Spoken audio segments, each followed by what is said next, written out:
All right, man. I say this a lot, one, about the fact that I'm excited for it to be Monday. But here I am again, excited that it's Monday. But I got more than normal reasons. I've known Mana for a long freaking time.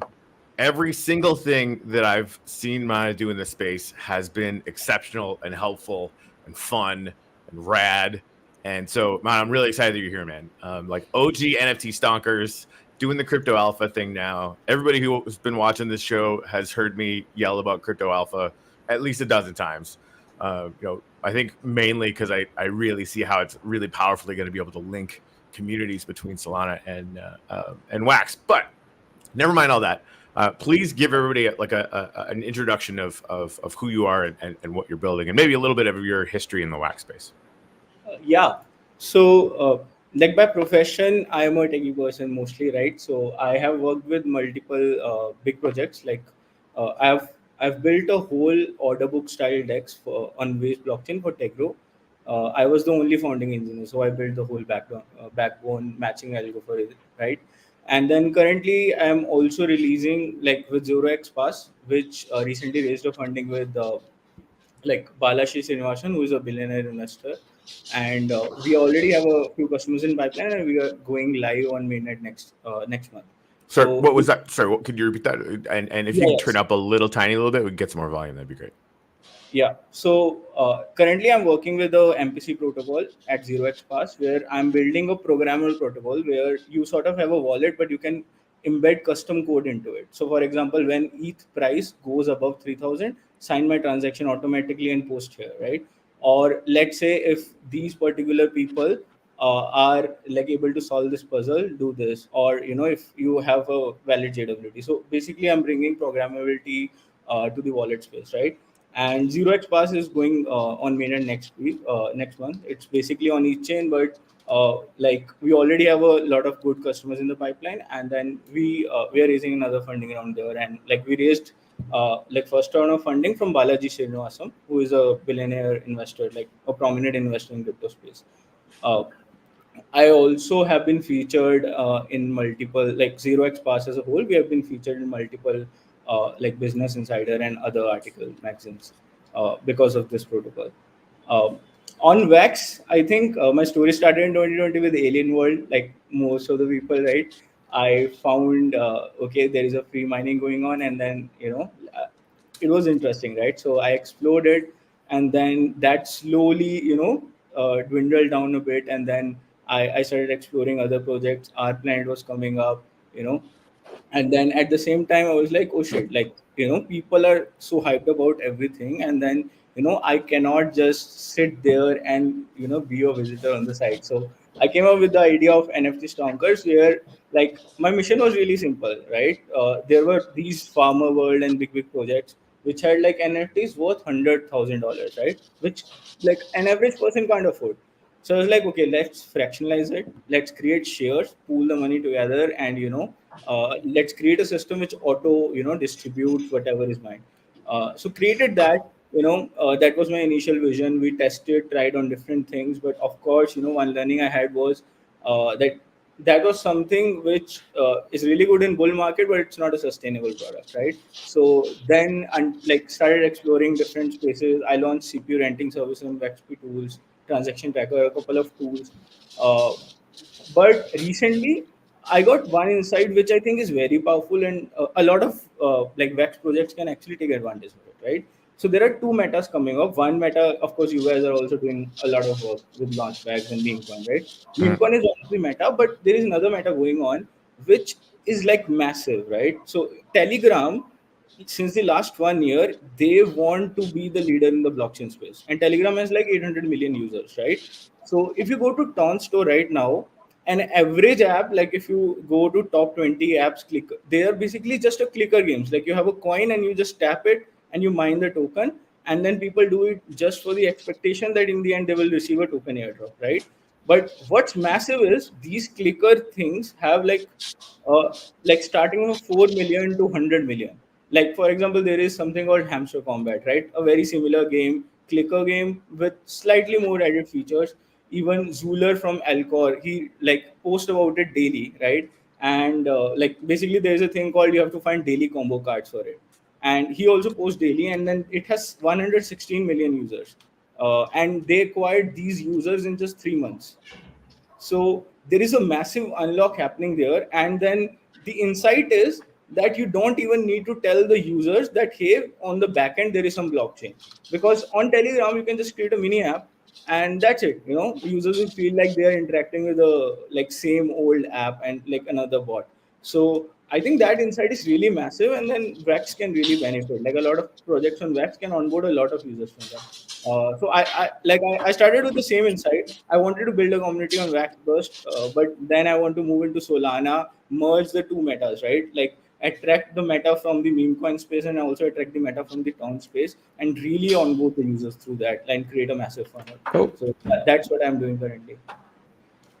Yeah, so I think, and this is something we were talking about having Danish on to talk about these the clicker things too, just because it seems really obvious that there's a ton of action going on Telegram, and Juan and I have talked about, like, I feel like I definitely don't know anywhere near enough about what's going on with that. Like the only thing I really know about that is that I like crypto alpha and I think it's really smart. that's like Yeah. People have been TC's talking about hamster and stuff too. So the idea with crypto alpha, it's building something like the hamster. Yeah, like a mini Yeah. app on the Telegram itself, where users don't care about whether on the back end of it is a blockchain. Onboard users, and then once they are invested enough into the app, then we slowly onboard them into whichever blockchain we want them to be. Right? Like that is how the onboarding for Web2 users should work, and I think that is exactly what all these apps are doing. And the fun part is, like if you think about it, right? Like there is 116 million people. You onboard them, right? You don't even have to worry about liquidity, because if you have 116 million users like worth of community, you can negotiate with big projects, you can negotiate with exchanges, and then you can also sort of crowdsource easily, right? So if I'm a good project, we can say that okay, it's all Ponzi, or like most of these coin games are gonna rug, or they're not gonna build anything. But if I'm a good project, I'm gonna take advantage of same meta. I'm gonna build 100 million, worth users worth of community, and then I can crowdsource funding. I can negotiate. I can get grants, and then I can build an actual massive project, which has real world use case. So, like, if you play it right, we can play it like super big, right? So I think that is something people like need to invest a lot more time in. And what is your idea with this alpha application where Yeah. you are collecting both Wax and Solana addresses? Why collecting both? um, there are a lot of things, right? One, I can know which users are active on which chain, so I can target them, right? And also, if like you invest a user enough into one app, you can sort of move them from one chain to another by giving them the right incentive, right? So you can cross pollinate the chains. In 2020, that wasn't a thing. Like users were very sticky to one chain. In 2024, that is not the thing. Like users, given the right incentives, are ready to move, but they have to be invested in the product itself, right? What I ultimately want to build is a like prediction marketplace with crypto alpha. I'm like building a host of apps, not just that, but prediction marketplace is basically like poly markets on Polygon, right? They almost have like $1 million or $10 million TBL. But the bad part about that is right now, like if you look at users are on Ton, users are on Telegram, users are on Solana, but users are not on Polygon, right? So without even users like degens, they already have a TVL of 10. So there is a lot of TVL which is to be unlocked here, and I think prediction marketplace is also one of the real world use cases there, right? Yeah, I think prediction markets is something very interesting. It feels to some extent a little bit like gambling, but I think it has its place in the Yeah, ecosystem. there are proper registrations for prediction marketplace. Like Polymarket operates out of US and it has proper licensing and everything, right? You have to obviously, once you grow big, you have to like comply with legals and like you have to be in compliance. That is for sure, right? But I think when you start out very small as startup, first grow your community, build a product, secure your project, and then go out and be in compliance with everything. Like that's how I Yeah. think how to bootstrap a community. Yeah, makes sense to me. And it's funny, I think the prediction markets, there's while it's a lot like gambling, like it's not like that means that like all futures contracts are gambling. It's like a lot of I think it's sort of I think it's two different things, Corey, because when you're in a prediction market, uh-huh. it's basically gambling. It's Okay. basically saying Well, you know this more will about this than I happen do, or so. not. So I don't know. For me, that's basically gambling. Well, yeah, right. Did the freaking football Unless- team win or unless- lose or whatever? Okay, Well, fair enough. Fair what enough. happens is this. For example, if you're trading a future contract, the price can go up, can go down, but what you are doing is you are doing an analysis, and of course, you are betting on the price going up or going down. But it's really forgiving in the sense that, okay, as long as you can hold your position and as long as you are willing to pay the funding rates, you're fine and you can stay in the game. With a prediction market, you say, by this date, this will happen, yes or no. No, but that is the old school prediction market. The blockchain Okay, so prediction market, educate me, please. because you can enter and you can exit at the same time, because there will be exit liquidity, right? So you are like basically making a prediction and you are taking out tokens for that prediction. You can trade them out in the market, you can swap them out back, right? The odds will be dynamic and they will keep changing. So you can swap in and swap out your position. That's the like Web3 of the prediction market. And then also it's not entirely gambling, because you have actual data in place. For example, like election between Trump and Biden, right? You have a lot of Mhm. data at present. So you can either go with a gambling mindset where you can say, hey, I think maybe Biden will win, right? But you can actually look at the data, see what media houses are saying, what is the probability, and then also come to a good decision, right? So I think with these two, you sort of also make it really like break it even with the people, and then you give a people a shot. And then plus they are transparent because everything is on chain. Nobody can mess with the odds, right? You're not Yeah. dealing with the dealer itself. You're dealing with the blockchain, and then Yes, yes, everything. and everything is transparent there. You will see the transactions, you will see who predicted what, and that's it. Yeah, exactly. Cool. And I guess then it goes back to, if we can manage to grow the crypto alpha user base to, even 1 million people, then, Yeah. the capacity that to then, market to those people with something like that or whatever, just starts to get, you don't have to get a massive fraction of that to be getting some real traction. Yeah, and that is exactly what Woofy did. Like Woofy got the growth from TapSwap. TapSwap is a tapping game on Telegram. So before Woofy, before TapSwap, Woofy had like 70,000 members on Telegram. After Woofy, it was like 8 million in just 10 days short. So and like TapSwap has about right now I think 40-50 million users, right? And it's just a tapping in. There's a coin and you just tap tap tap tap, that's it, right? And then they did a airdrop specifically for TapSwap users. So I think like if you really look at the meta, that meta is working. We just need to figure out how, like for our project for the Wax chain. Yeah, I completely agree, and I love that you think that way. I'm obviously pretty biased because I try to think that way myself when I'm having my better moments. Like, just take a look at what's working out there. Why did these things happen, and how can we reverse engineer that to help the communities and the projects that they were around? It's just a good way to go. Exactly. I like it.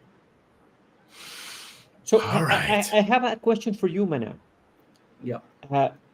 How would you describe yourself? Would you describe yourself more as a developer or more as an entrepreneur? Uh, my comfort zone is tech, right? But what I've realized is tech alone can't, like, you can't develop the tech alone and you can go to the market and then all, like there is a magic. There is no magic, right? You have to sell the product. My first harsh lesson was when I built NFT Stronkers. Like I built the whole system in place. I built a smart contract, but where are the people, right? So like different experiences pushed me towards being more open, building a community, engaging with people, making friends. I have a lot of friends, like when I look at my community, a lot of people I remember most of the names by heart because I've been chatting with them, right? So I think like I'm 60-40, 60% techie, and then now 40% more a community engager and community builder. That's how I place myself. Okay, yeah, that's good because we had this conversation last week where you were telling me, and I'm going to switch a little bit the OIG election side right now? Because you were telling me that you wanted, one of your goals was to be able to onboard more developers. Yeah, And exactly. I was telling you that we don't need more developers. Developers should go home and we should start onboarding entrepreneurs. And these entrepreneurs will need the developers, but they will be only one component of what is happening. What we really need are entrepreneurs. And Yeah. after chatting with you a bit, I see you a lot like an entrepreneur. My perception is that you are more an entrepreneur than a developer. Maybe you are very solid on the technical side, but I see that you have the vision that it's needed to acquire users and so on. Yeah, I mean, all these three things are sort of interconnected, right? If you look at liquidity, if a chain has liquidity, then it will get the users. If there are users, then if I am a quality project, I will be seeing that, okay, hey, this chain has users, this chain has liquidity, I should start building on this chain, right? Because the matter of the fact is, tech, a lot of other blockchains have already come at par with Vex blockchain. Like earlier in 2020 cycle, we used to be the one with highest transaction possible. Other chains couldn't do that, right? But right now, if you look at Base, if you look at Solana, Ton, they can sort of do that, right? But you need to, like, if there is no liquidity, obviously a good entrepreneur is gonna switch his chain and be there where there are more users and more opportunities. So if you have to kickstart the system, we have to launch the first flywheel element, which is build the liquidity. And then liquidity again, like it's a closed loop, right? You need users for liquidity, but for liquidity also, like, users also need to come first, right? And then users will come and they will bring more liquidity. It's a cyclical effect. So how do you onboard users? So you have to solve for both things at the same time. You can't, like, just build the apps which are liquidity, like, which will bring maybe liquidity and not have users. You have to focus on both the things.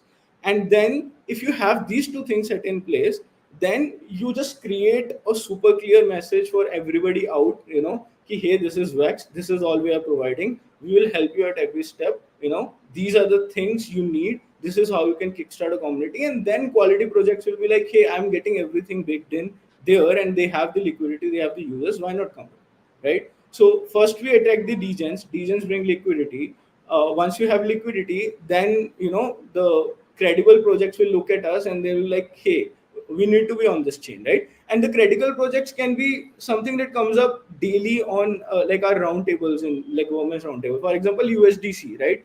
Why are, like, obviously most of these projects come when we offer them highest money, but if we show them the liquidity, who would want to miss out on these opportunities, right? If they see enough user base, enough liquidity, they would themselves want to be on this project, like they would want to be on the Vex blockchain, right? Similarly for Coinbase, of course, like they won't say that they will take money for listing, official messages, they don't take money, but like there are side things they do, which obviously means that projects end up paying a lot of money indirectly or directly, right? And Vex team has made their position very clear that they don't want to spend money on these things, they would rather have a organic growth. So what's the other way around us? We need to create bootstrap liquidity, and we need to make it super easy to onboard users, have a flow of users, have a flow of liquidity, and then when we next go to these projects, we'll have a very stronger case, and then they will be willing to maybe negotiate with us, maybe down, or like maybe they uh, down negotiators in some way, but we'll have a very strong negotiating power with them. So I think like all these three things are very new, like very important to kick the flywheel off and like really attract those projects. Now I have a follow-up question with you, Yeah. for you. You're very focused on this, and I think that it's an excellent goal. I think that I fully agree with you. We need liquidity, we need users, we need opportunities for people who's not right now on Wax to be willing to come to Wax, both as investors, as entrepreneurs, as end users, everything. Without Yeah. that, no, it won't happen. But the OIG, the Inspector General role, is more governance oriented. Yeah. How do you see how do you see this fit? Yeah. How do you think or what is your vision to make these two kind of different things play together? Yeah. So if you look at OIG, I see there are four responsibilities. One is obviously ensuring that the VEX blockchain is up and running by obviously doing guild evaluations, technical analysis, monitoring uptime, and then but there is one more subconscious role which OIG plays, which is there is a part in the guild evaluations where is ecosystem contributions, right? Which also like plays into the evaluation of a guild, how they're performing. So if I know that my goal is liquidity, I know my goal is onboarding users, I can sort of drive the incentives within that flywheel so that more and more guilds focus to product towards that and I collaborate. I fully get you there, but as you said it right now, your goal is liquidity. But Yeah. is that the goal of the blockchain? Is that the goal of the rest of the actors? Uh, I How mean, Shouldn't it how do you be? plan? Maybe, but maybe it should be. But how do you plan to make this the goal of all of the current actors that are present in the yeah, wax because blockchain? we have to align the incentives, right? Like, if you really look about it, all of the guilds are really invested in the Wax blockchain ecosystem itself, right?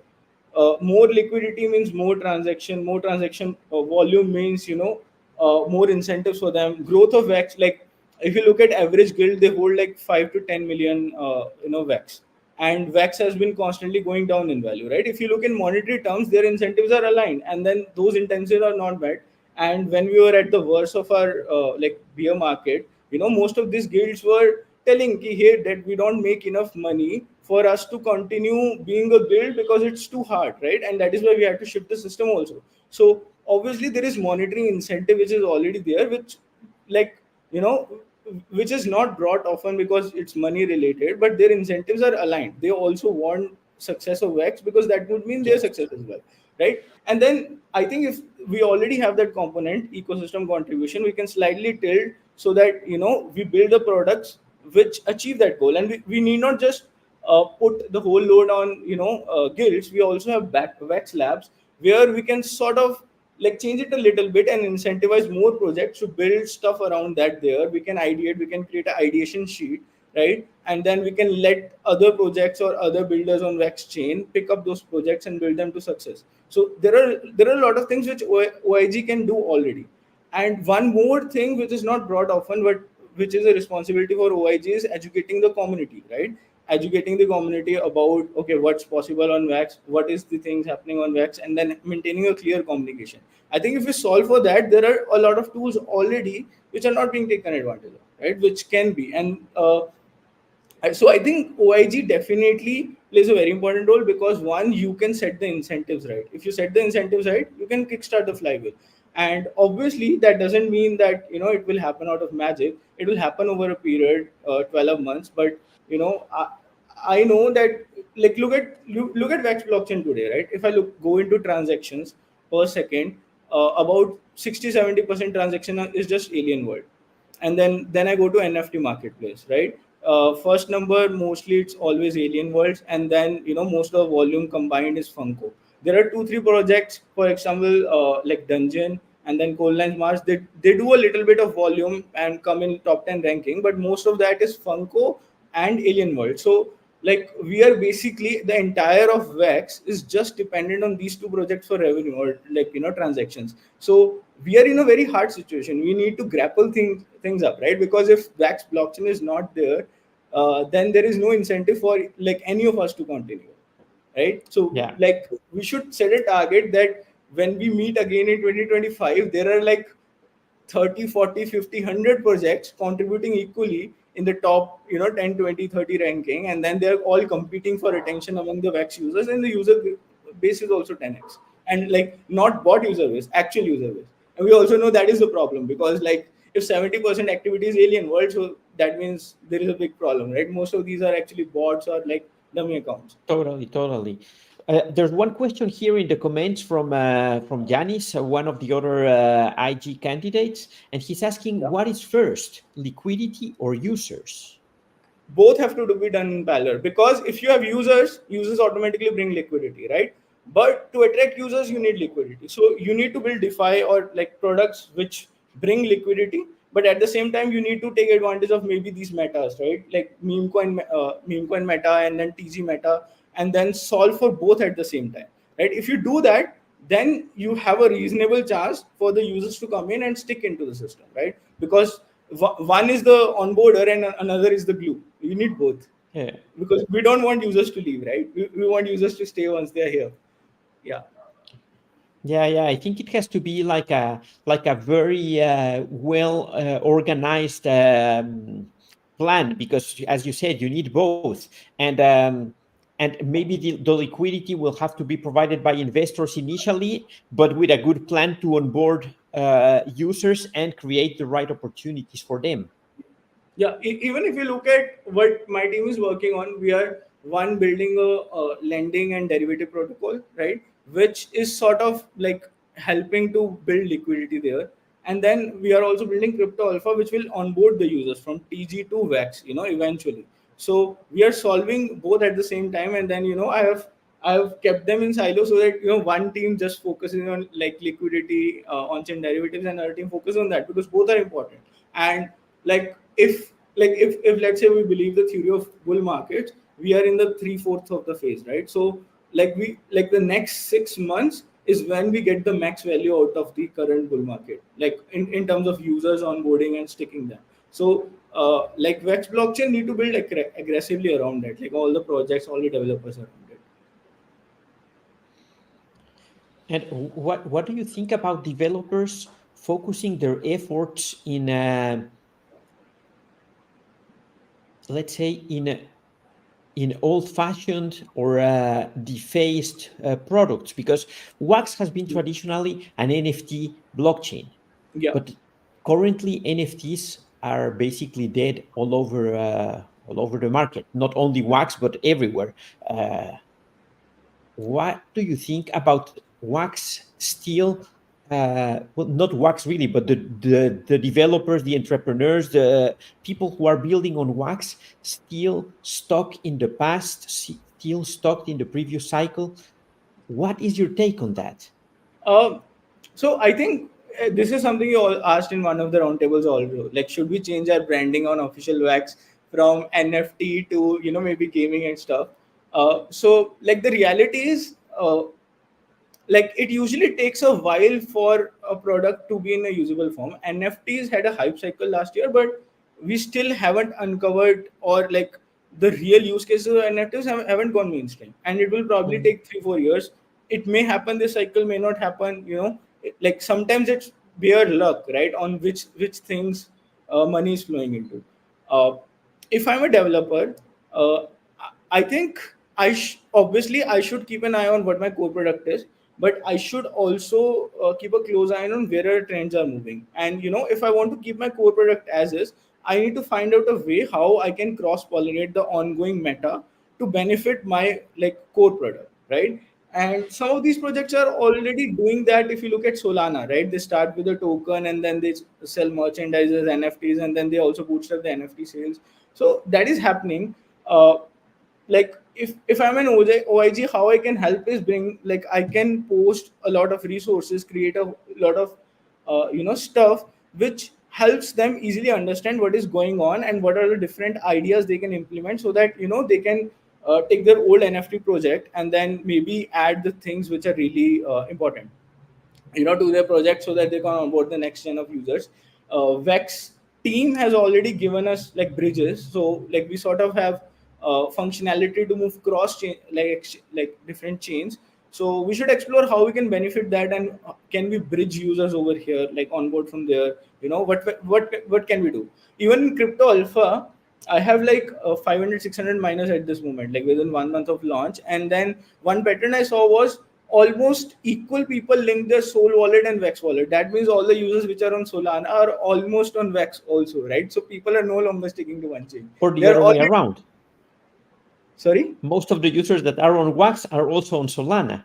Yeah, so you users, So like users are already there yeah, everywhere. They're looking for hunting for opportunities, right? Like until you have a real product, they will just hunt for the like MEV, where can they extract the value, right? That is why we have airdrops. Why are airdrops still successful after 4 years? Because users get free MEV, right? They want to extract out more value wherever they can, so they will just change the chain. when Base will start promoting, or maybe they launch a token in future, users will just move from Solana to Base. They will farm there, and then the town will have another airdrop. They will move there, right? So, like, bringing users doesn't bring their loyalty. We have to bring actual products also, like what you say, entrepreneurs. Once we have the users, if we want them to stick, we need to have the good quality products also out, so that they are saying, okay, I will visit that chain, but this is my home. This is where I want to stay. Yeah. That's so I definitely want to get to Dapper. I'm going to get to your comment just because this one is sort Yes. of in line with what you're talking about. I think so. The biggest issue is Wax doesn't attract people with real money. Wax is known as the chain of people wanting free stuff. So I mean, I always take a look at it like this is not necessarily how it's going to be. There might be this sense from some people. One, you had a thought. You probably know more about. Yeah, this. but I think it's not only that people want things for free, and the proof of that is how successful the AI God launch was, and I'm pretty sure that that the winner token launch will also be very successful. And so far, we aren't giving anything away for free. Of course, there will be airdrops, there will be many things, but people are willing to pay. People are willing to participate as long there is potential for upside. The problem that I see with Wax is that if I want to come here and pause here my line of thought and think about this. If I wanted to go to the AI God launch with $100,000, what would have happened? Yeah, it's not possible. That's the I thing. Like, outnumber the so liquidity right. ridiculously. Yeah, so it's Yeah. not possible. Same for winner. So if I come to Wax, I have to come and play with 1,000, maybe 2,000, maybe 5,000 if I'm really crazy, but not over that. Yeah, And not that's yet. exactly the problem, that we are not onboarding enough liquidity and we are not creating enough opportunities where people can make money. Because if I knew that if I come here with 100K and by the end of the bull market, I have 1 million, then of course I will be in Wax all the time. Yeah. If I go to Solana, I see that opportunity. Maybe I won't achieve it because there's always risk that I will mess up or whatever. But there are chains where you can do it. On Wax, we don't have the volume. And here I go back to Corey, yet. Because we will make it happen. Yeah, 100% agree. And that is also one of my goals. Like, liquidity is something we can't measure, but my goal is right now TVL of like Wax, like all the projects on Wax, in terms of token stands at 1 million. I want to like grow that to 10 million, like, by the end of 12 months. And that's not just like the benefiting from the growth of, like, let's say Wax token appreciate. That is all the extra liquidity that we bring into the ecosystem, like outside of just the Wax native token. So that is the goal I have set for myself. Like, even like irrespective whether I get in OIG election win or not, right? That is something I want to do, and that is why I'm already like focused on building these products also. And I think Launchpads also will benefit a lot from the TG meta. We should make a small bot, think of something, and then like maybe test out how the users react there. Can you talk a little bit more about that? Yeah, I mean, Launchpad is a platform, right? So, like, let's say your goal is just engaging the community, right? So you can say, hey, all you have to do is daily check-in. You launch a small bot, and the bot only does the daily check-in. So users will come in, daily check-in. Yeah. On 10th or 20th day, you guys will say, hey, connect your wallet, and then maybe we'll create double points. And then what you guys can promise is maybe a mini supply will be reserved for these daily check-in holders, right? The more day consequently you check in, the more likely you are able to get a mini supply. And then obviously to get that supply, you have to be on Wax. So now I have all the incentive already, right? I've done the work. I'm invested into your app. Now, like, all that is stopping me is like 3 simple steps or the 5 minutes of hard work. And I will be willing to do that. I fully agree with you, and I think that's something very important. We have to gamify how people approaches launch packs. Yeah. Yeah, and and of course giving them the opportunity to earn something as they come. Sign me up. So hey, shout out to Alcy. What's that? Yes. And Go then we'll ahead, get go back to ahead. Dapper. We got to get back to Yes, Dapper's exactly. I acting. wanted to get back to Yeah, we Dapper. don't want to skip Indeed. over that. So yeah, Ozzy just saying, disagree with you on that. The issue that people do not know about Wax, and we've positioned ourselves as a gaming chain when there's not really any games. Yeah, there's just one that has 18 trillion bots. And when I speak with people, No. Let's agree that that's not a game. That's a clicker. Let's okay, make the distinction. For me, a clicker is not a game. I'm not interested in the terminology, so whatever you think it is great. That's fine. It is what it is. So, but I'll say when I speak with people outside of Wax, they just don't know about it. They don't talk about it being a chain for freeloaders. That I have to really connect with because that's been my experience. Every single time I talk to somebody on Wax, that's building on a different chain or is doing a podcast on a different chain, the first thing they say is, "What is that?" And I'm like, "You're out of your what?" Right? They just don't know, which means that like the whole idea, Mana, that you're talking about, getting users to get liquidity, et cetera, and to talk about which one comes first, the chicken or the egg. That I like that you describe that as a flywheel, right? You get some more users, you get some more liquidity, you get some more users, you get some more liquidity. That's how you bootstrap because we don't have, a trillion people to start with or $1 trillion to start with. So we have to start somewhere, right? But that's how. So it just means we need to get louder and we need to get better at communicating to those other chains. It's a really good point. Absolutely, and I think that inflation is not really the problem because even think about Ethereum. Ethereum became deflationary without stopping with printing more Ethereum. They are still printing Ethereum.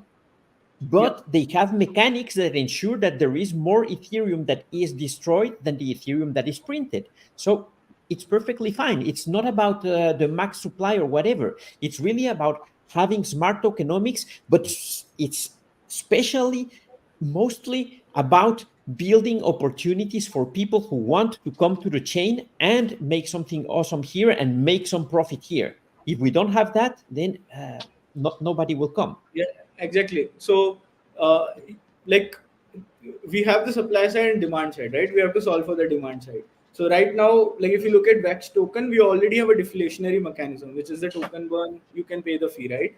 But right now the inflation is 5% and deflation is approximately 0.16%. So we stand at like net inflation of 4.84%. So that means if you solve for demand supply, if there are enough users, enough transactions, enough engagement, then we can increase that number from 0.16 to better, and then that will also bring incentives. And it's also not linear progress. Like if you increase your deflation rate from 0.16 to let's say 1%, you won't have a 5-6x growth. You will have 10-20x growth because you will grow in all other metrics. So wherever there will be charts of TVL, charts of number of users, VEX will be there or everywhere, right? And then whenever Messari publishes a report, they compare different blockchains, will be there automatically there as well. We need not sponsor every report. Right now, we have to sponsor it, right? All the Messari reports are sponsored. Later, we need not do that when we already are up in the metrics. Yeah. But let's go back now to Dapper's, to the one wax, one vote. Is that fair? What do you think about that? I mean, that definitely, if you look at it, there is a partial bias because the guilds will have a more say in, Let's just stop there and let's think about society, the world in which we live in. Just think about this. Yesterday here in Spain, we voted for our representatives in the European Parliament. Yeah.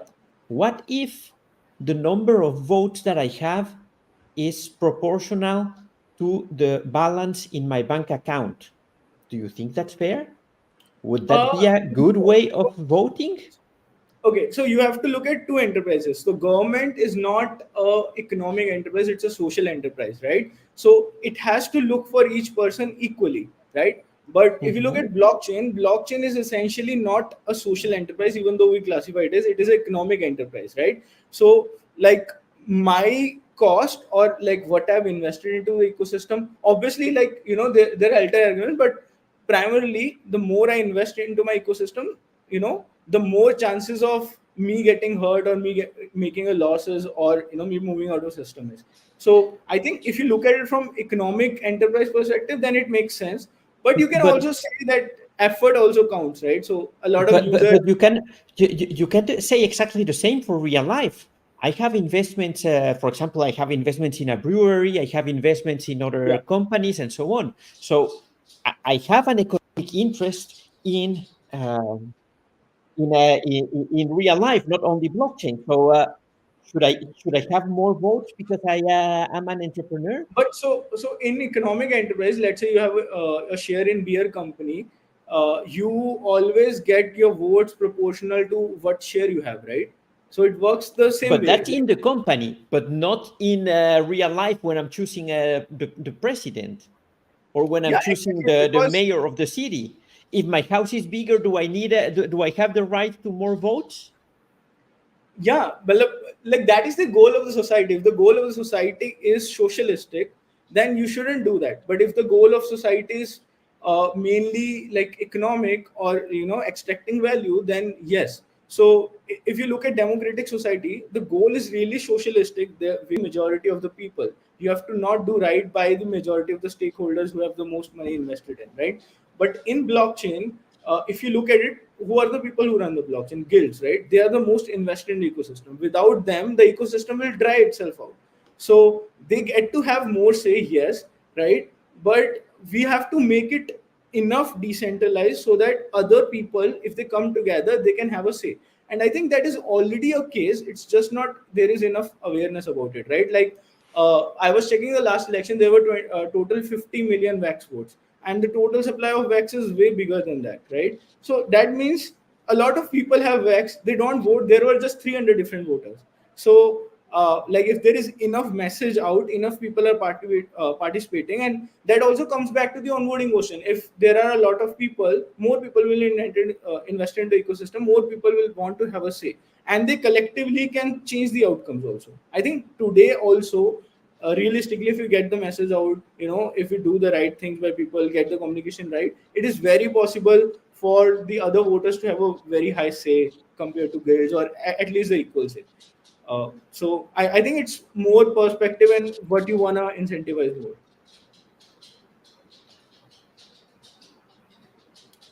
All right. Aussie agrees.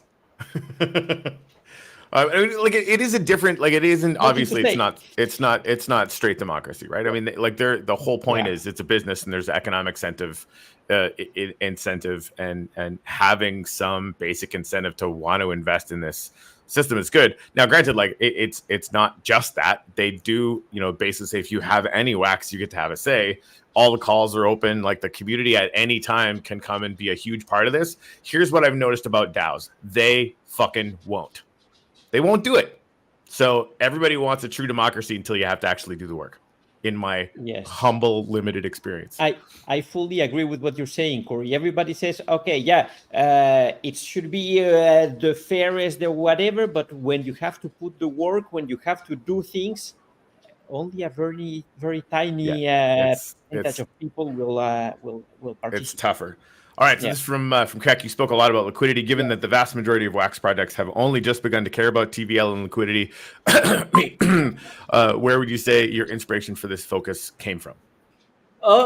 I think one was a hard lesson. Uh, like I wanted to make my project a success, right?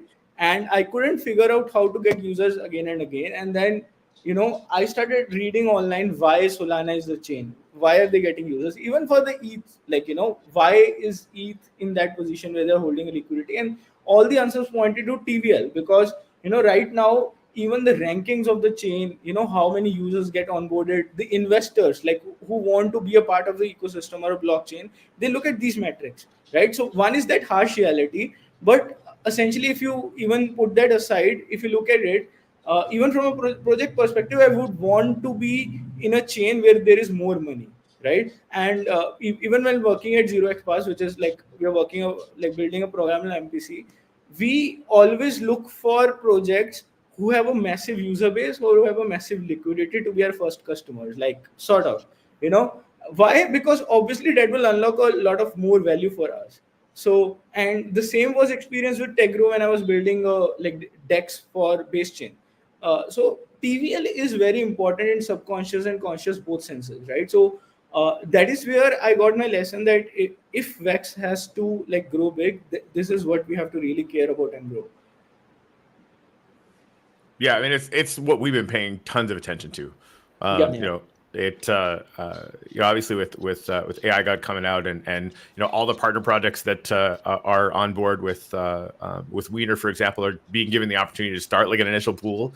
We're going to create some liquidity token there, and we're going to freaking burn it. So like we want the entire system wide to be growing their TVL. And again, like we're still in like the small numbers thing, but those numbers are going to grow, right? Like the meme tokens that are growing are doing it pretty consistently. Their TVL is going up while it's happening.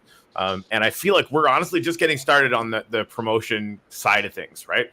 And just figuring out how to reach out to other projects on Solana or Base or what have you, and to create meaningful engagements so that their community can benefit from just taking a look at Wax. Because like Elsie said, like most of them don't even know that it's here, right? And if they A, find it's here, and B, find that there's some dedicated teams building some really, really interesting things, and they're super tiny right now, right? Like there's that potential for pretty serious growth.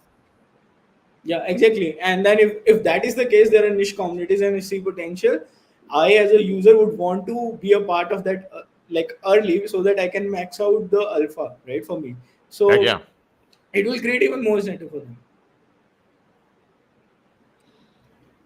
So Yeah. a lot of what and thanks again to Rocketed for coming on, sort of giving us our first experience of talking to one of the OIGs. But Juan's been on the warpath for this, and I think it's accurate. Like the OIG's been very tech heavy, right? And the guilds have been very tech heavy. Like if you produce things that Juan, I shouldn't speak for you. If you want I think it's not only the OIG that has been very tech heavy. Just think about almost every project. Even think about this, Atomic Hub during the previous bull market. Yeah. They were very tech heavy. Yeah. And Nifty Block, we were very tech heavy. Everybody, traditionally, everybody on Wax has been very tech heavy. I think that what is the most successful project on Wax so far, historically speaking? What would you say it is? Like, let's not count Alien Worlds because I think let's go to Alien Worlds because Alien that's Worlds, I think the most successful project. The fact Yeah. that it is a clicker, it doesn't matter. It is an extremely successful clicker. It's a successful project, and people made millions with that. There's a lot of people who made a lot of money with that. So that's successful. But think it's about successful. this. The technology behind Alien Worlds is worthless. It's nothing. Yeah. There's nothing there. So think about that. Success and technology are two different things. The success of that project has nothing to do with the underlying technology. So this gets to kind of where I was headed, Juan, and I'll just let you explain it. Like you've been on the warpath to get people that are in the OIG spot and guilds themselves to be setting their incentives differently so that they could be thinking things that will actually grow the economic opportunity that is the Wax blockchain. Yeah.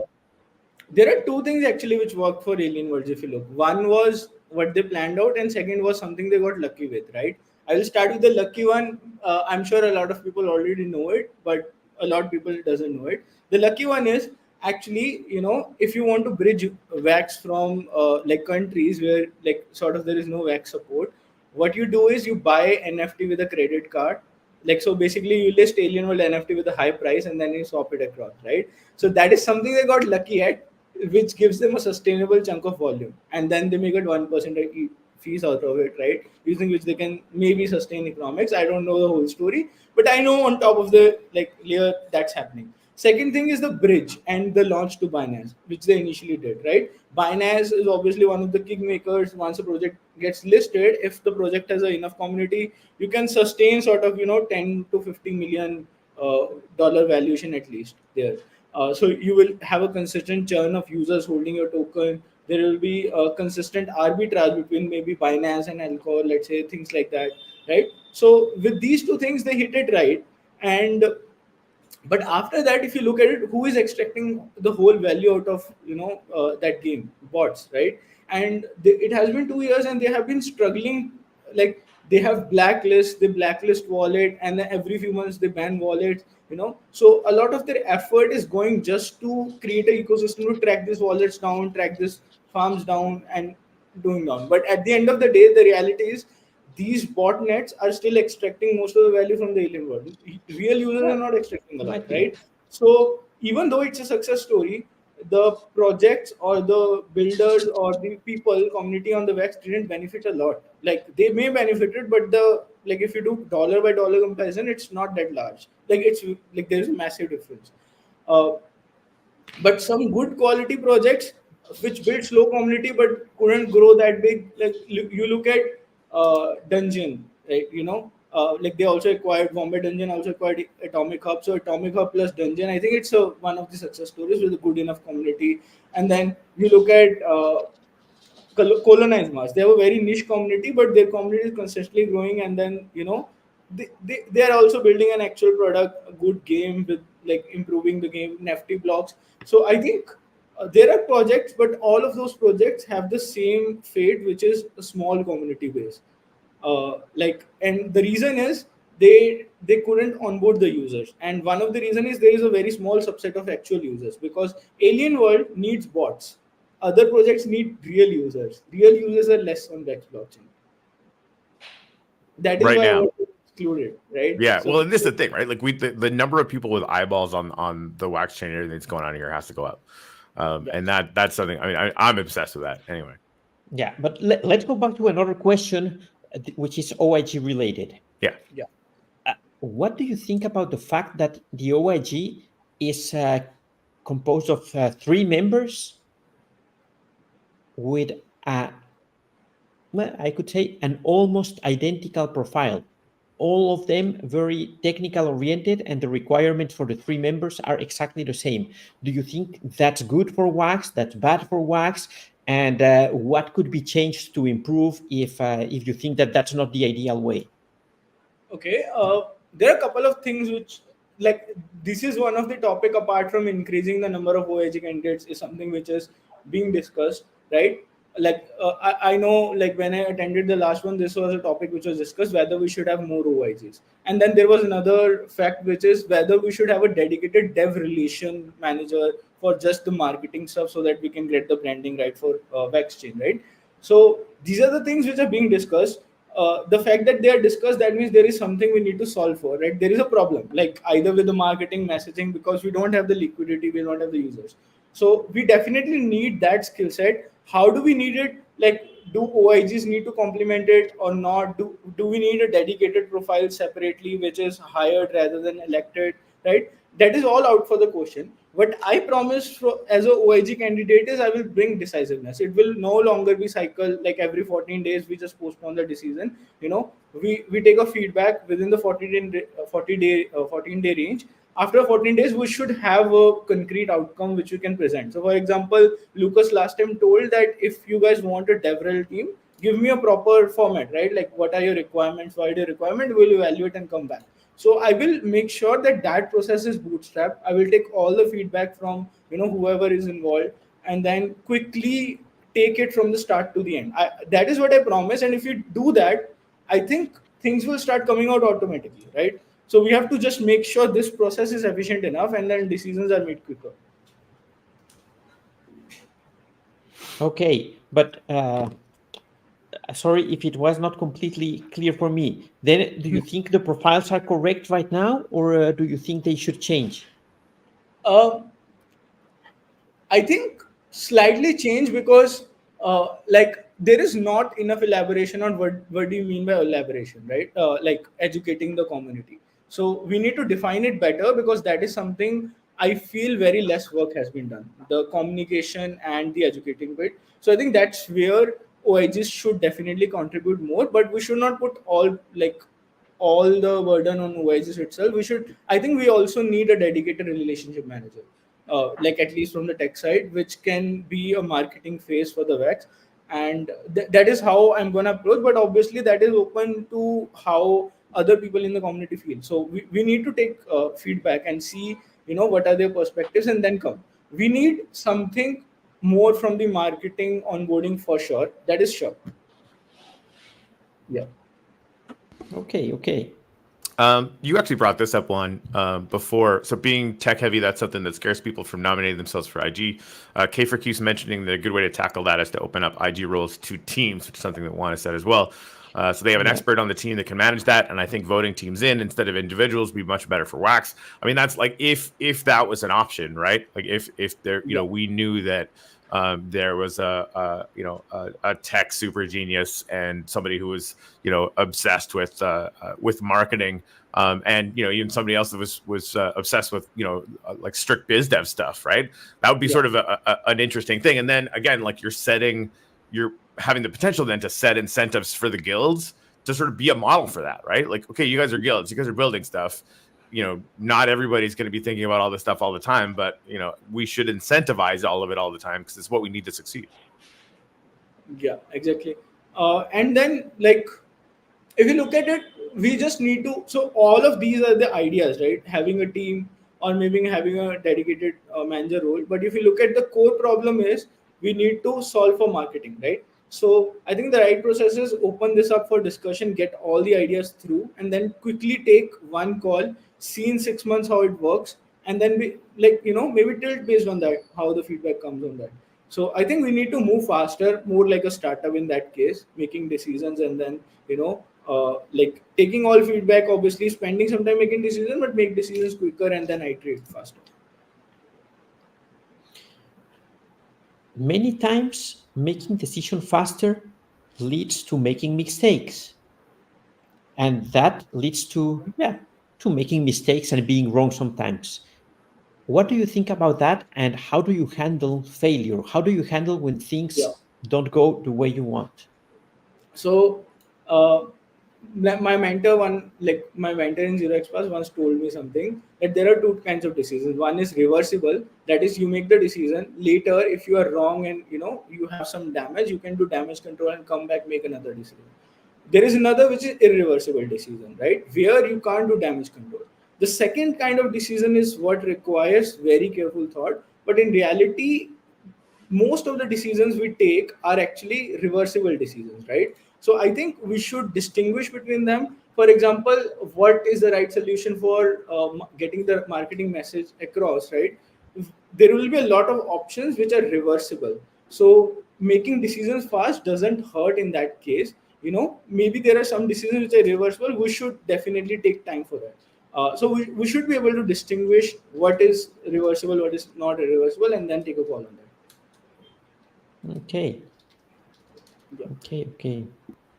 I mean, is there a better way? I've seen people, perfectionists that will never release anything because they're waiting for it to be perfect, right? And now, granted, like I err on the other side. Like I think I make things so quick sometimes that I definitely fall on my face far more than the average. But at the same time, like I also iterate faster, and I absolutely love learning from mistakes, which is basically like everything that you're talking about, right? No, in the end, I like it because being wrong, it's not bad. Making mistakes, it's not bad. I think it's completely the other way around. If you're making mistakes, it's because you're doing something. Only people who does not do anything doesn't make mistakes. If you want to change things, if you want to move forward, you will make mistakes. That's for sure. Yeah. What is essential is learning from your mistakes and doing things better.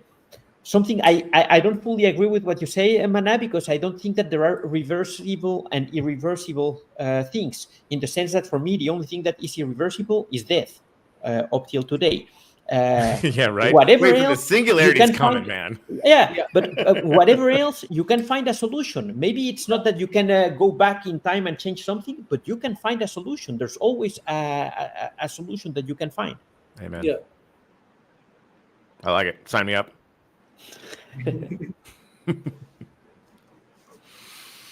All right, so tell us about the meme coin mania thing you got going on at Crypto Alpha. Yeah, meme coin mania was like a sort of idea how we can bring all the communities together and then just have all these communities explore all the projects which are coming up or which are already new. So it will revive the old projects and also bring attention or eyeballs to the new project. And I think it was really successful. Like we had 12 partners around, like if I look at the metrics of about 500 to 600 users were unique. And then if you look at just how many different people from different countries came in, there were total 10,000 views for the whole event, right? Among Twitter, Telegram combined. So and on average every community benefit by at least 200 300 new users, right? uh, so if you look at that based on wax, what's the like actual base of real users, that's a pretty big number, and most of the communities are around 500 600 members. So getting additional 100 200 members is like really a large thing. That's like 20% growth in a week, right? So that is what I did with Memecoin Mania.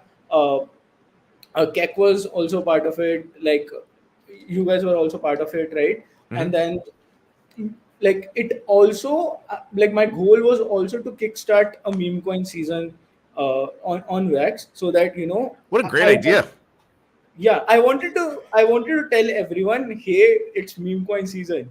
Yeah. You guys should go and do something memeified and then excite the audience, because that is what is exciting the audience right now. And like we need to do that.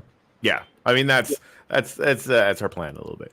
Yeah. But I think again, like it won't be too long before launch bags is self-serve, and I'm super excited for everybody to that has a meme coin idea and wants to put a team together and wants to run, do it up. It could be self-service tomorrow if we wanted, but I just want to wait for the winner release to really open everything to the public. Okay, so yeah, I didn't know we were that close. Yeah. Yeehaw, now rock and everything roll. is working. That's awesome. Yeah. All right. Yeah, no, that's gonna be really interesting, for sure. For sure. All right, man. Well, I like it. It's Mondays again, Juan. Go ahead. Yes. So I wanted to ask Mana, if you had only one sentence to communicate to all the Wax family why they should vote for you, what would that be? What would be that message? I will bring the life back to Wax. Wow. Yeah. I like it. It's pretty solid. Yes, but how do you plan to do it? The three-stage plan: liquidity, developer. Yes, I fully see that, and I love your enthusiasm and I love your ideas. That's for sure. What makes me or the question that comes to my mind is, do you know what you are getting into? Do you really know how the politics inside the OIG and relationships with Wax and guilds work? Or how do you see that? I'm a fighter. I will figure everything out, right? Keep an eye on the main goal, what I want to achieve. Like nothing comes easy in life, guys, right? Yeah. So we have to take it the hard way. But I know ultimately, at the end of the day, everybody is aligned towards Vex, because everybody has that monetary incentives, right? So if a proposal is right and if it is placed in the right terms, if I'm for example, if I'm bringing a proposal to you as a guild, right, and I am telling you what you get out of it, and at the same time that proposal also benefits the whole ecosystem. Even if you just look at what you get out of it and it's beneficial for you, why won't you want to have it, right? So I think like there will be politics, but ultimately what matters more is also the economic incentives and how the incentives are set. So if the incentives are right, people will be willing to work, and if it has to be the hard way, uh, I will do it, right? So because eventually I want to achieve that, and by the end of 2024 5 cycle when ends, I don't want to see the same story on Max again, which is people coming and saying it's a dry chain, and then there are just couple of people, real users, they are all bots. I don't want the same story to repeat. So that is something most important to me. Okay. All right, rock and roll. It's one thing too. The really good conversation with Rakuten, but we asked them sort of what the overall goal for Wax is. Like, what's the target? And it might not necessarily be the position of the OIG to sort of be managing that. It should be somebody's. But yeah, I mean, obviously, I'm a fan of your answer, because I think to build the best possible blockchain race car on the face of the earth, And I think we've got a number of geniuses that have been working on that for a long time, and I think like that from a mechanics point of view, it's really really good. But yeah, we need to make it a viable, exciting business environment that you bootstrap a little bit, bigger stuff comes. You bootstrap it a little bit more, bigger stuff comes. Right, and get on that flywheel and go for gold. But if you get into OIG, I feel pretty confident that you'll be helping the community to set like a really tangible goal, right? And it might, be TVL and number of active users that don't have digital bot names or whatever. Yeah. Cool beans. Thank you All right. for having me, guys. Oh man, seriously. Yeah, but wait. Before you go, I would like to ask the community if they have a specific question for you. If they have some question, maybe they can drop it on the comments, and before we reach the end of the show, I can absolutely do that. Mana can answer that. Less question than comment, but I think it's an interesting, words have some pretty specific power, right? So not to be harsh here, but I don't like the word fire here. To keep things moving on OIG, you need to be highly collaborative, not dig in and hold everything up until you get your way. So Mana, how I know you to be quite collaborative, but how would you respond to that? Yeah. I mean, you have to blame my vocabulary for it, because I don't know a lot of words. English is not my native language. But yeah, what I meant in essence was that I think there is you can't build up teams or silos, right? Okay, this is my game. I want to benefit these people, not other. As a OIG, I have to be obviously neutral. So the right tool for me is collaboration, and how I achieve collaboration is also to set the economic incentives right. Like what I meant by being a fighter is more I will always keep eye on the prize, which is the three goals that I've set out for myself, and I will figure everything out. That is essentially all I meant, right? I'm not like a person who will start okay, I want this, give me this or that. I'm not that kind of a person. I just keep an eye, and I try to be very very logical in it, right? So I also know at the end of the day, a lot of people will work towards the right incentive. So, and that is how even politics, economics, everything works, right? The incentive system is the base of our whole world. So we have to set the incentives right, and everything comes apart properly. Well, and you have to have a goal, right? If you don't know where you're sailing, no wind is good wind, right? It just won't matter. So that is, I think. I mean, I've always been a fan of this about you, but I like to go back to the beginning part of the conversation, right? You have these goals that you have for your projects, but ultimately for the entire ecosystem. And I really enjoy looking at it, in the same way. And what do? You're not looking at Wax go, hey, how do we make, 10 people on Wax turn into 11? No. How do we find out how Solana got to multiple billions in market cap, right? How do we find out how 8 million people showed up on the TON marketplace or whatever, right? How do we figure out where, to your point, where the meta is, and how we can engage with that and reverse engineer that in an ongoing way? So that to me is just that's all the marbles. That's how we win here. Yeah, I have one additional question for you, Mana. I really see in you an entrepreneur, someone who's building products and who wants to make his product successful.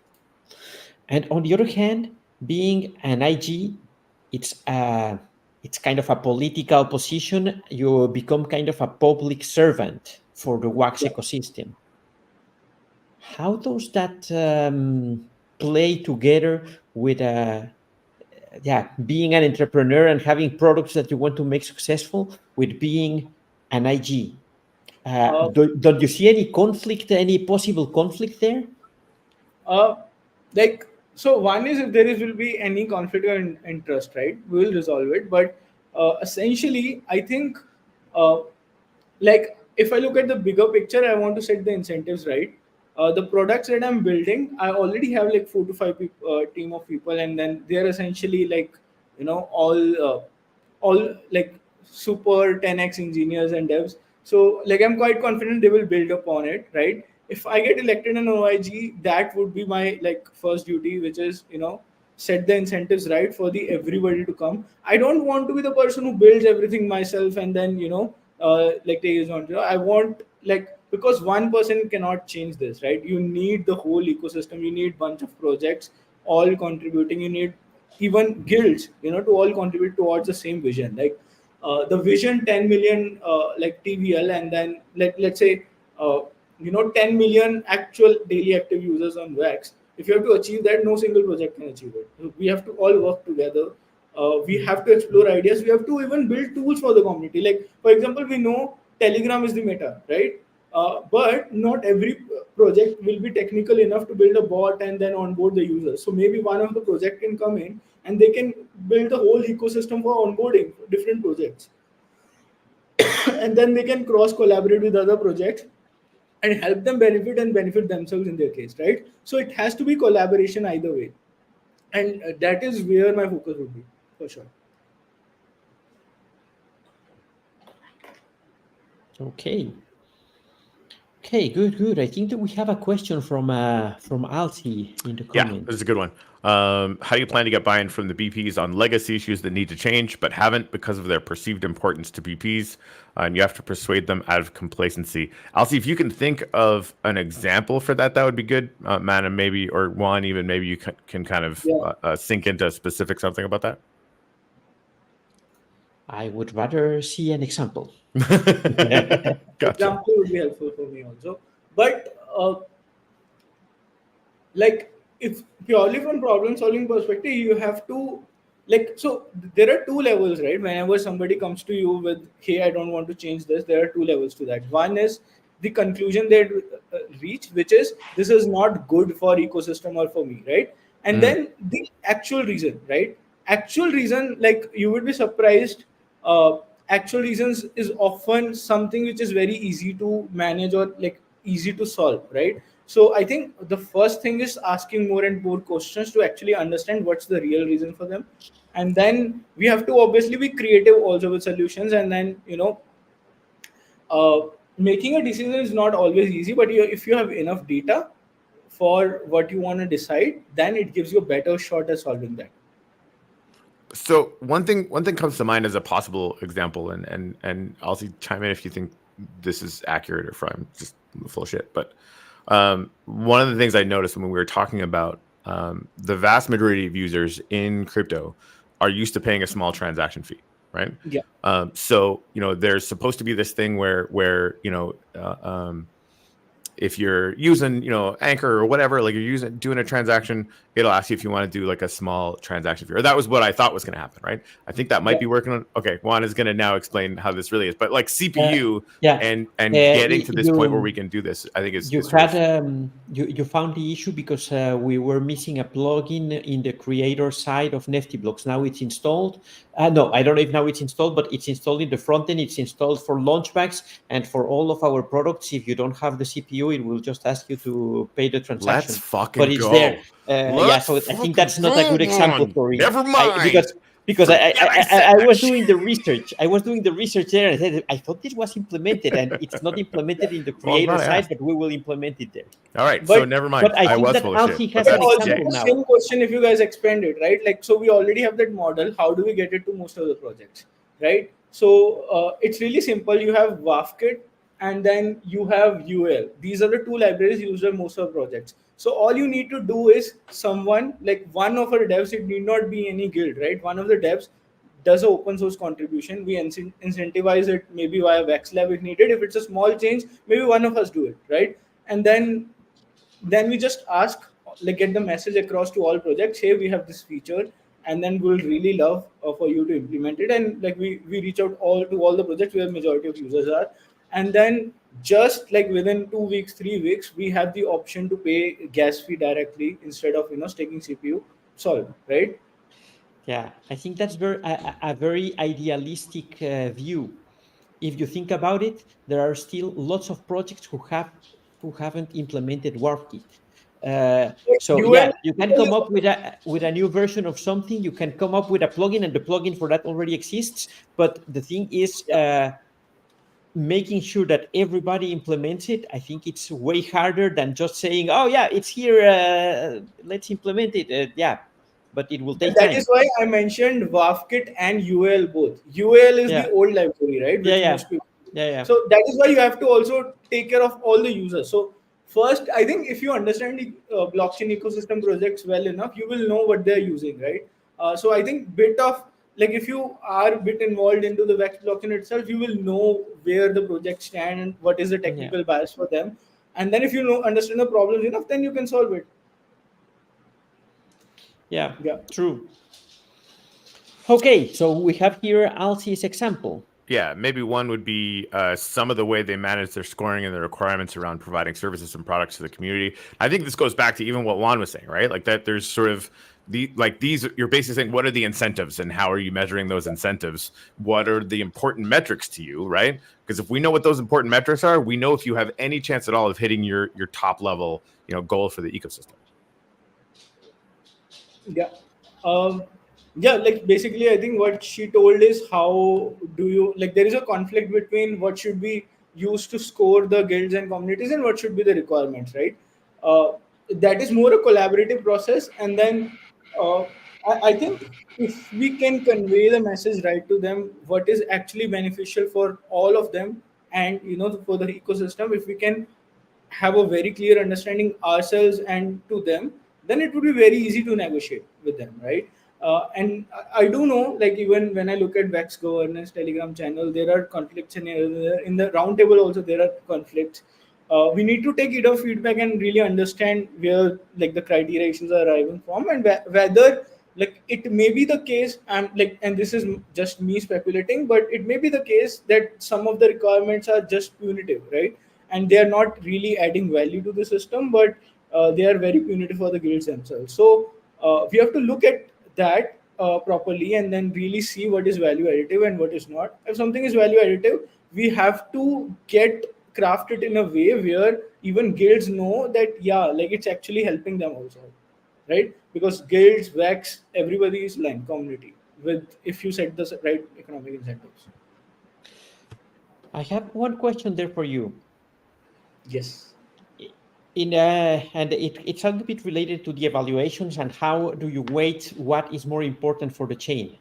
Let's say someone builds a very good solution to check the history of transactions on Wax Yeah. versus someone who builds a product, whatever, call it an exchange, call it a lending protocol, whatever, that not only onboards a lot of TVL, but also onboards a lot of new users to Wax. Which Yeah. one should get more points in the So evaluation to you? So the question I would ask if I was being objective is what do you need more, right? Like, do you need more users or do you need a better history solution? If you need a better solution, were there projects in the past and in future that are not coming to Vex because they quote this as the major reason? Were there any economic losses to the projects already in the ecosystem, right? Do we really need a good ecosystem like history solution, or like and good is also measurable, right? Like what percentage of availability and SLA you have for the existing solutions, what are the problems with the current system, right? So you have to nail down to the right problem, what do you really want to incentivize, and that will change up with time, right? There will be time when you have a good influx of users, you don't really need new users, but you need to solve for APIs, right? Like bigger projects are coming but they are not getting a reliable API access, we have to solve for that, right? Maintaining a decent technical standard is good, but over perfectioning, I think it's not good. We have to see what are our goals right now. Maximum incentivization should be about that, and then maintaining a good level of technical quality, and then moving the goals across as a time change and as our like overall ecosystem goals change. All right. Why do I keep on asking you the hard questions? You always come up with a good answer. I, I would have. all right. Last question then, because we went past our hour and 15-minute hard cap already. Oh my goodness. Okay, but let's go with this one. Yeah, from a technical standpoint, is the Wax blockchain still competitive, or are we sticking to it out of nostalgia and time investment, despite it potentially lagging behind newer blockchains? Okay. I have a very good thing which I heard Lucas saying that most of the blockchains haven't even faced a problem that Vex faced in 2021, which is when you have a lot of users, you have a lot of memory. Like you basically have filled all your data centers data, and then How do you control it? That is why even Vex blockchain had a paywall. They had to use a paywall because like they were just being bombarded with the system, and then the growth was not substantial because you were not ready for it. So with the RAM changes and everything, we are getting ready to onboard 100 million users. So from the tech wise, I think Vex team is already thinking of that, and they are moving towards how we can onboard 100 million users. So from that perspective, we are already competitive. We were not like, it was hard to get the CPU staking, net staking, to get transaction like set up, but with the fee like with the fee criteria, it becomes similar to EVM chain, so that problem is also solved. We even today we can support reasonably good transactions, so we can compete with Solana in terms of transactions per second. I don't think that is an issue, right? And so I think we are competitive tech perspective. Like we have not, so we have definitely, the lead has grown shorter, but like it's not like Vex has grown very far behind, right? We are still in the league. It's just that we don't have liquidity. Like we need other things now, and if we have those things, then all the tech will out of a sudden be in the front because tech matters. But when the other things are solved for, right? When you have liquidity and users taken care of, that is when the tech really matters. And what I think 2023, 2024, infrastructure is going to be figured out, right? So 2025 is when really the apps will become the main piece of attention, and apps will be onboarding the real users to the chain, right? Because so far we have been struggling just with the infra. Like we had layer 2s, layer 3s, right? And then we had ZK proofs, we had optimistic rollups. All these technologies come up, all for what? To solve for the users, right? Solana solved in a different way, EVM chains are solving a different way, and then Ton is saying, okay, I will get the users first and solve for others, and then there is parallelization EVM going on. So all these things are just solving for users, and Vex already had that lead since the start. And whatever tech is needed, I think, looking at just the updates, what Lucas says, wherever whenever there is a space in Twitter or like in OG Roundtable, I think we are already working towards it. So I don't think that is a problem. All right.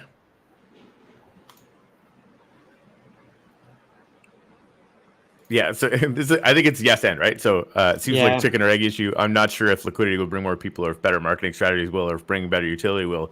Yes to all three, right? We need to bring more people. We need to bring more liquidity, and we need to make sure that our utilities can scale with it. Period. Yeah, and right? it's basically what we said at the start of the show. Yeah. You cannot have only liquidity. You also need the users right. to come. Yeah, like one guy with $100 million is fucking boring. Yeah, you need a holistic plan. Yeah. As you said, if the $100 million are there alone, nobody to use them. Right. Who cares? It doesn't matter. There's no market there. That's just, that's a bank account. Yeah. Awesome. All right. Well, Mana, thank you so much for coming on. Obviously, the door is open. Anytime you want to come on, you're welcome. I love all the stuff that you're doing, and honestly, it's good to chat. Like we haven't done this in years, and so it's really cool. To everybody who's asking all the questions and making all the comments in the YouTube, you guys are fantastic. Thank you very much for doing that and being engaged. It's not a sort of a foregone conclusion that you can have a community that is thinking about these things and really wants to pull together to make all this stuff work. So thank you. That's a big deal. Yes. Like we can do a lot with this, right? So that's going to be fun. Yes, and remember, guys, this is the week where we have to vote. I love that we had Yanis last week with us. Now we have Mana, and I think we'll have one of the candidates still, one of the other candidates. Bad Gifter booked this morning, so he's on, I think, Thursday. Perfect. So, guys, wait to hear everybody before you vote and do your research, and those little wax that you have been saving there, use them wisely to choose that person who you think will represent you the most. Absolutely. And really, let's just get the voting numbers up, right? I think if just whatever power you have, even if it's one wax, use it, because it means you're part of the process, and then we can scale from there. That's a big deal. Yeah, be part of this. Be part of the process. That's important. Awesome, man. All right. Thanks, guys. We're out here. There it is, the 2 thumbs up. There it is.